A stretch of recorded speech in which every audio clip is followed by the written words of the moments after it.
everybody, it's Ashley, and in today's video we will not be in my kitchen. We will be talking to a special guest. We are going to have a Q&A talking all about freeze dryers. We will be talking with Andrea, and her YouTube channel is called Digging for Health. I have been so excited to talk to her. This has been a long time coming and we finally got it scheduled and done. I will link her channel in the description of this video, as well as all of her freeze drying videos. She's gonna tell us all about freeze dryers. I'm gonna ask her questions. She's gonna let us know things that have worked well for her, things that haven't. We'll talk about freeze drying as it relates to other types of food preserving. She'll talk about things like maintenance, how it was to work with the company, and at the very end, she'll give some advice. One of the things that I really love about Andrea's YouTube channel is that she has such a great personality. She's always smiling and it's just such a great positive thing. I feel like every time I watch a video of hers, I walk away just feeling so much better and happier. So go check out her YouTube channel and enjoy some of her videos. Subscribe to her channel because she does awesome stuff. Subscribe here if you have not subscribed here yet, notification bell if you want to receive a reminder when we have a new video. And if you have any questions on freeze dryers that we did not cover, or even questions about the things that we will talk about,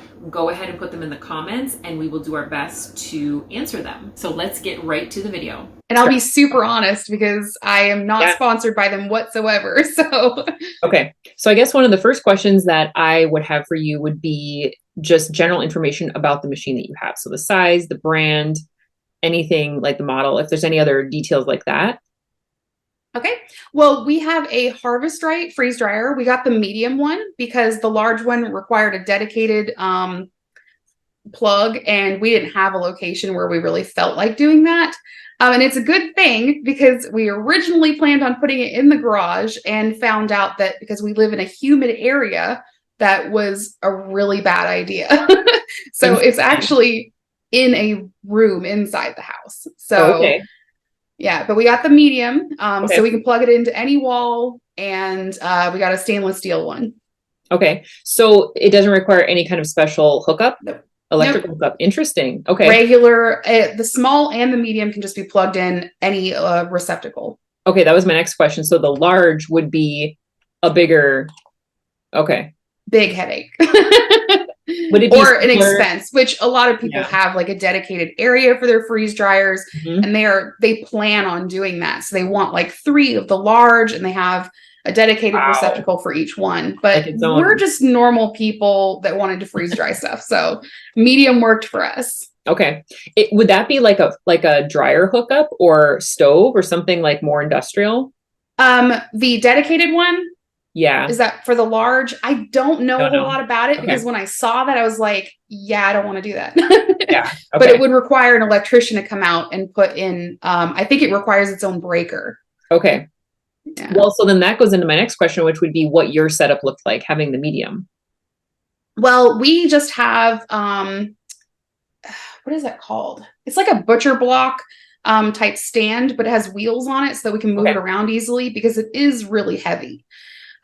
So we definitely wanted to be able to move it with ease once we had it in place. So it's a mobile stand, and it's up in the air because you do have to have it elevated. You can't have it low. You have to have some sort of bucket underneath it. So when we were looking at different things to put it on, we were looking for something that had a rack underneath that we can move around, anything to make our lives easier when using it or moving it around. Okay. Do you tend to move it around when you use it, or do you keep it where you use it? It usually stays in there, but because it's also a guest bedroom, we like to be able to move it. We move it out when we have guests, and we just don't use it when we have guests over. Okay. That makes sense. Yeah. So how long have you had your freeze dryer? I think it's been about a year now. Okay. I don't remember the exact date, but it did take a really long time to arrive. So I was wondering about that too. So once you place your order, how long was it, like months or? Yes. For us, it took almost 6 months. It was like a little over 5 months, but now they have picked up a lot. Like they are sending them out a lot faster. Some people get them within a month, some people just 3 months. I feel like when we ordered it, they must have been in really high demand, or maybe the unit that we got was in high demand. Okay. So yeah, it can take up to 6 months, but I think that's pretty maximum as far as how long people have had to wait. I wonder if that maybe coincided with demand coming up and production being lagging and Right. all that kind of stuff. Yeah. Like right now, the most recent I've seen has only been about a month. Oh, okay. Yeah. What were some of your big reasons for buying one? Well, it was actually a gift from my in-laws. So they knew that I really wanted one. They knew that we garden a lot and that we wanted to start preserving more of our food. So yes, I had a dehydrator, but I just liked that it was really big. It's a better consistency, in my opinion. Okay, yeah. When you freeze dry stuff. So and then the longevity of what you actually store, that was like the biggest perk for me, is just the fact that I can put it in there and not think about it for 20 years. Whereas like when you can stuff, you have to rotate it. Every year you want to make sure that like you're using that up in a year and then replacing it. Where I can just put that somewhere in like the hurricane box, and it'll be there when I need it. Yeah, that's a really, really good point, because I'm looking at my canning stuff and I'm looking at the stuff from last year and thinking, okay, we need to like move on this stuff. That's interesting what you said about the consistency in the product that comes out of the dehydrator versus freeze dryer, because is that because the dehydrator would just have more accessibility to elements and like humidity or lack of humidity or heat or whatever, and it's more contained in the freeze dryer? I think it has a lot to do with the fact that you have a vacuum pump attached to your freeze dryer. So it's actually creating an entire vacuum chamber while it's drying your food. So it's actually like forcibly pulling that moisture out rather than just giving it warmth and air and time, which makes it much harder. So for me, especially with like my snack type stuff, I really like the consistency of the freeze dried stuff. Yeah. Yeah. The next question would be any type of like energy consumption, sound that it makes, anything like that. What kind of information can you tell us on it? I was actually surprised. I'd heard mixed things about how much it would cost to run it. Okay. I would say that most recently our electric bill was going up anyway. Like, so our local area has been increasing the cost of electricity. So because of that, I actually noticed how much it was costing every time I ran it. Interesting. And for us, and I mean, this is going to vary depending on where you live, but for us, it was anywhere from $3 to $6 every time I ran it. So there are some things that will take a really long time to dry. So yes, the energy costs are a thing. Like if you're trying to freeze dry watermelon, there's a lot of water in there and it takes longer. And those would be the more expensive things to run. If you fill it, to the tippy top with watermelon, you're going to pay $6 to freeze dry a full freeze dryer full of that. Yeah.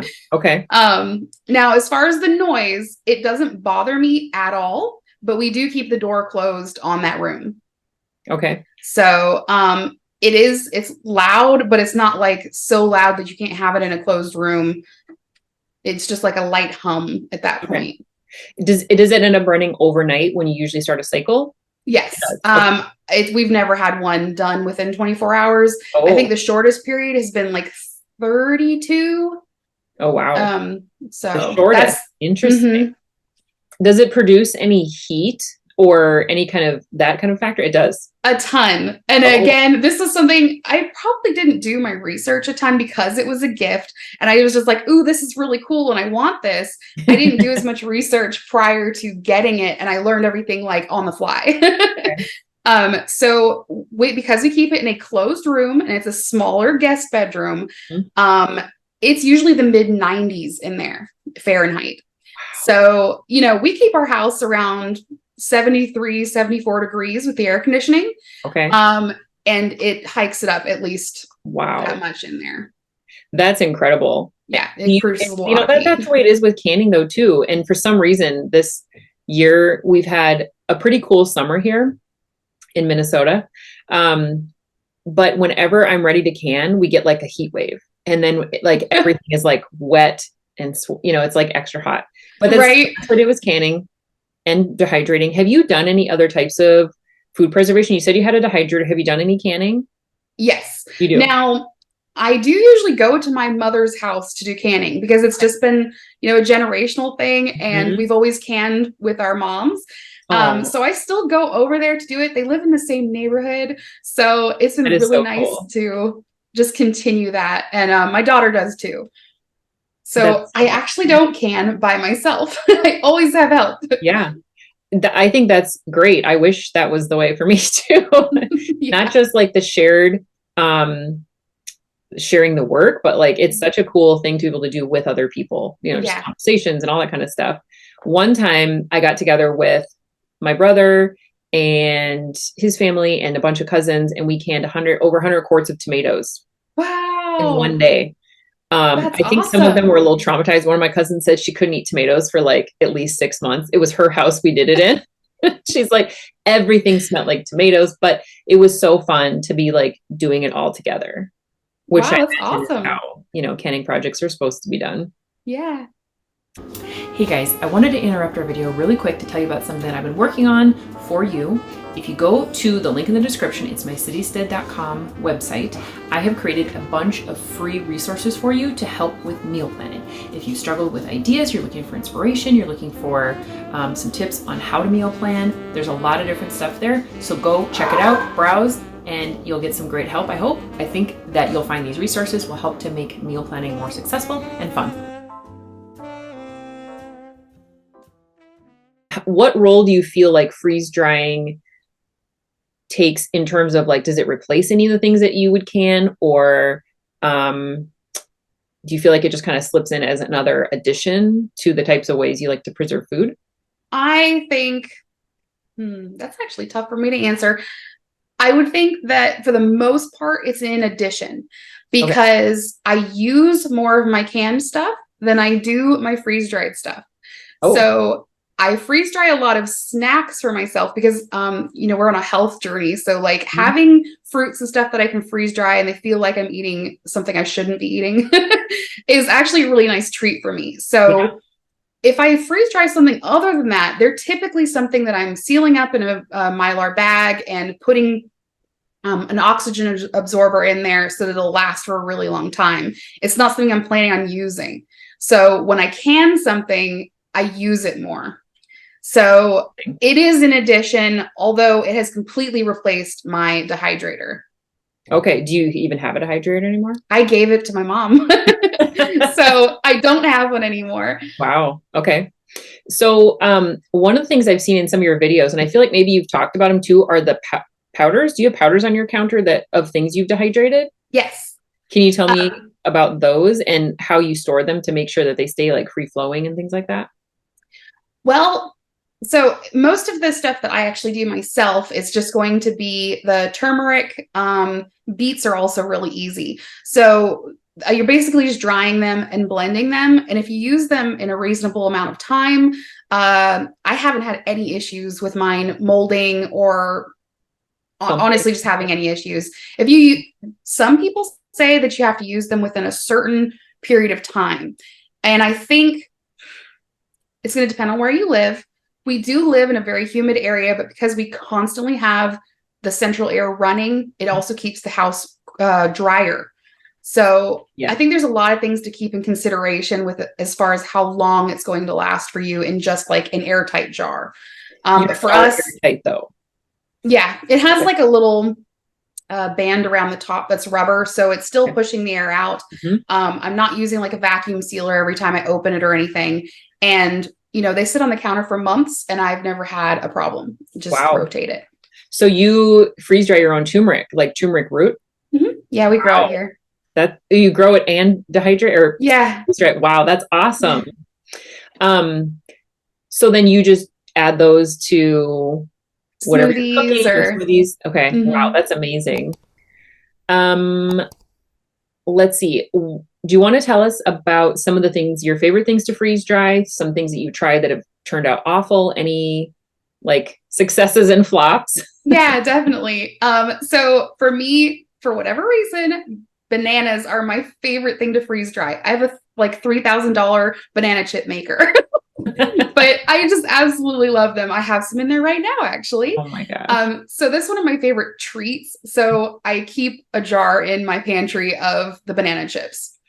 Now the very worst thing, and I've seen other people do this and they said it worked out fine, but for me, I juiced my own oranges, so there was nothing extra added to them, and maybe that's why they weren't as good. But I juiced them and I freeze dried it and used it like an orange drink afterward, and I thought it tasted pretty terrible. So you like reconstituted it? Yeah. Huh. Okay. And that didn't work for me. Now, I've seen others do it with like store-bought orange juice that has added sugars and stuff in it. And that's possibly why it tasted so much better after the fact. Or I could just be picky. I don't know. Okay. So that's by far the worst thing that's... Yes. Have you tried to dehydrate any other like liquids like broths or coffee or anything like that? Well, I know you don't drink coffee anymore. I don't. But trying to think, no, but I have freeze-dried ice cream for other people. And not the most recent time, but we have had it explode. So I'm not sure what it is inside of ice cream or milk, but I know I'm not the only person, but sometimes dairy products will explode in there. So that is something to keep in mind. Just be prepared. You may have cleanup. Okay. So would you have freeze dried, the same thing one time, no problem, exact same product, or maybe a different type of product? Well, like I couldn't really figure out what the difference was, but there were ice cream sandwiches the time that it exploded. We had strawberry flavor and vanilla bean flavor, and they were the same brand, and the vanilla bean exploded and the strawberry didn't. So had you ever successfully freeze dried those vanilla bean sandwiches before? No. That was the first time? That was the only time I had done it. Yeah. So I don't have any comparisons with that because we don't eat them ourselves. So it was just, for fun for someone else. But we have freeze dried just regular ice cream. We did strawberry intentionally and it didn't explode. Interesting. So yeah. Okay, so let's talk about the stuff that you freeze dried and sent to me, because my kids especially were like so excited. You were like the highlight of like the week, and they still are like, you should see if she can freeze dry some more stuff and send it. Oh, that's so awesome. Well, we had so much fun trying those different things. So I've had like freeze dried ice cream like when I was a kid. Yes. And then I was at a craft fair a couple years ago and we bought something, maybe taffy. I don't even remember what it was, but it was freeze dried. So this is the first time I'd had anything that I knew was freeze dried, just straight. And it was perfect because there was like a lot of times the exact amount for us all to share. So there were no like squabbles or anything. Yeah. But okay. So first of all the things you sent, I went and I asked everybody what their favorite was, and nothing didn't make the top favorites. Wow. Somebody put every single thing on their list. So I think you had nectarines, little oranges, banana. Okay. Those bananas were like so good. Like I completely understand why you would have it just for that. They're so good. And I'm trying to think of the other fruits. Pineapple. Was that it? I think that might've been it for fruit. Possibly. Did I send you any mango? Yes, you did. And then there was like apple with cinnamon. Cinnamon. Yep. Yeah. Okay. So we love dried mango, dried apple. I had canned some pineapple and the kids have been like devouring it. And so this pineapple showed up and they're like so excited. And then the candy totally blew me out of the water. Yeah. So the Skittles. And I think that's something I've seen done before. Mm-hmm. But the caramel M&Ms was a total surprise. It like, see, I've never actually tried those. No, they melted in your mouth. It was like fluff. It was almost like cotton candy. That's awesome. Really, really good. And what was the other candy? Was it just those two? I think it did strawberry ice cream dots, strawberry ice cream, the Skittles, and then those M&Ms, which the M&Ms I've never actually tasted, which was very hard. I just put them in your bag. So I wouldn't even have thought M&Ms, and they like popped almost like a little piece of popcorn or something. Yep. Okay, so the strawberries, that was the other thing that you sent, strawberries and then strawberry ice cream. Now what's interesting is that one of our kids has a strawberry sensitivity of some kind. We were strawberry Oh. picking, and it was sort of like the moment that all of these symptoms, like the light bulb went off. She gets extremely bad stomach aches. And it's been a long time since she's had any. I mean, even if something is touched, like a fruit bag mixed with strawberry, if she has the non-strawberry fruit, it still bugs her. Yeah. But it's been a long time. And we've said, if you want to try eating strawberry or whatever at some point, you could try and see. It's not like she has like a anaphylactic reaction or anything like that. And she was like so jealous about all the strawberry stuff. So we're like, well, try some of the ice cream. It's like really good. And she had a bit of the strawberry ice cream, and she didn't get a stomach ache. Really? Yeah. Which I wonder about the dehydration, Right. the freeze drying. I can't get over that. Or if it was just, enough time. So that will be a mystery. I don't have an answer for that, but it was Haagen-Dazs, if that helps at all. Interesting. Yeah. Well, I have a suspicion that it was the way it was prepared in some way. I don't know. I don't know what, we haven't dug into it, but that was just an interesting tidbit. Did you have any issues when you purchased it? Like any issues with the company, or were they pretty easy to work with? I think Harvest Right is the main freeze dry company to home, right? As a matter of fact, I didn't even know any others existed when we first got it. So the others just started to really come out more recently. And I think that is actually going to benefit people that are buying freeze dryers soon, because they're going to have that competition. Yeah. So I think the prices will probably start to go down eventually. And also they're going to want to do better. They're going to want to improve their machines so that it can compete. Yeah. But as far as having issues, the ordering process was really simple. They send you a ton of information in the email. I did have some hiccups with delivery, but I would say that was more of dealing with FedEx, which is the company that they use for the deliveries, rather than actually having issues with Harvest Right. Okay. And because, I'm here on YouTube, I did follow up with Harvest Right afterward to clear up, why did this happen? Because you said this was supposed to go this way. Mm-hmm. So basically, if anybody runs into any issues, just have that phone number on hand when you're receiving your freeze dryer, so that you can call them and clear anything up right then and there. Okay. Because they do have really good customer service, and that's good. Yeah. Now, the last couple of things would be, what's the maintenance like on it? I think that from what I've researched, there's a variety of different pump styles. Yes. Is that the correct term? So what do you have to say about that? Well, I did actually research that before we ordered. Okay. And we decided to go with the less expensive pump, which is the oil pump. So you have to change the oil just like you would have to change the oil in your car. Okay. It's a simple process. You're not getting underneath a vehicle. And I think so many of us, when we think of changing the oil on something, it sounds like a really big task, but it's really simple. I mean, you drain it into a container and you pour it into the top. Like, it's not hard. Is there a filter? You only do it. Is there a filter or anything like that, like a vehicle? Not inside of the actual vacuum pump, but you have a filter if you want to reuse any of your oil. Oh, okay. So I haven't actually used that. I've just been using fresh oil. Okay. So, but if you wanted to filter it and reuse it, get some more life out of the oil that you purchased, you can do that. And it actually came with it. But the other option that doesn't require oil changes, which is like every 30 times you use your freeze dryer, you want to change the oil. Okay.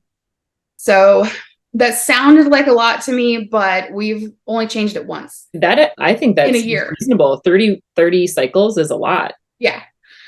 So now, if you get the one that does not require oils, the oilless vacuum pump, you do eventually need to send it in.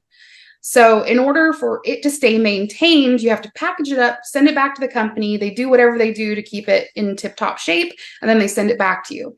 That some people may prefer that. You do get a lot more uses out of those. But for me, I'm like, I'll just change the oil. It sounds easy enough to me. That seems easier for me too. Yeah. Especially thinking ahead and thinking in the future, like, this is something that I'm going to have to constantly be doing. Are you able to get oil from like a local place, or do you have to buy it directly from Harvest Right? I ordered mine from Harvest Right, but I'm confident that you could probably get them elsewhere. Okay. As I mentioned, I've only purchased it one time, so I still had it from my original purchase.